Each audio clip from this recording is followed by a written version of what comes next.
പിതാവിന്റെയും പുത്രന്റെയും പരിശുദ്ധാത്മാവിന്റെയും നാമത്തിൽ ആമീൻ. ഇന്ന് നാം പഠിക്കുന്നത് ദേവാലയത്തിൽ യേശുവിനെ കണ്ടെത്തിയ ശേഷം പരിശുദ്ധ അമ്മ മറിയമും യോസേഫും നസറത്തിലെ വീട്ടിൽ എങ്ങനെ ജീവിച്ചു എന്നതാണ്. നമ്മുടെ പരിശുദ്ധ അമ്മ ശാന്തവും ലളിതവുമായ ഒരു ജീവിതം നയിച്ചു. അവൾ അധികം സംസാരിക്കാതെ നിശബ്ദതയിൽ ദൈവത്തെ പൂർണ്ണ വിശുദ്ധിയോടെ സേവിച്ചു. വിശുദ്ധ ലൂക്കോസ് എഴുതിയ സുവിശേഷം 2-ാം അധ്യായം 52-ാം വാക്യത്തിൽ പറയുന്നു, യേശുവോ ജ്ഞാനത്തിലും വളർച്ചയിലും ദൈവത്തിന്റെയും മനുഷ്യരുടെയും കൃപയിലും മുതിർന്നു വന്നു.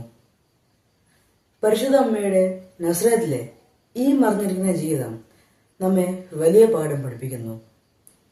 യഥാർത്ഥ വിശുദ്ധി വലിയ കാര്യങ്ങൾ ചെയ്യുമ്പോഴല്ല വളർന്നത്, മറിച്ച് മൗനത്തിലും എളിമയിലും ആത്മാർത്ഥതയോടെയും ശാന്തതയോടെയും ചെയ്യുന്ന ഓരോ ചെറിയ പ്രവർത്തികളുമാണ് ദൈവത്തിന് പ്രീതികരമാകുന്നത്.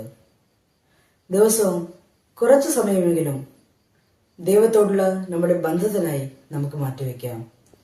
നാം ചെയ്യുന്ന ഓരോ പ്രാർത്ഥനയും ദൈവവചനം വായിക്കുമ്പോഴും സ്നേഹത്തോടെയും വിശുദ്ധിയോടെയും കൂടിയായിരിക്കട്ടെ. പരിശുദ്ധ അമ്മ മറിയാമേ, നിശബ്ദതയിൽ പോലും വിശുദ്ധ ജീവിതം നയിക്കാൻ ഞങ്ങളെ സഹായിക്കണമേ. ആമീൻ.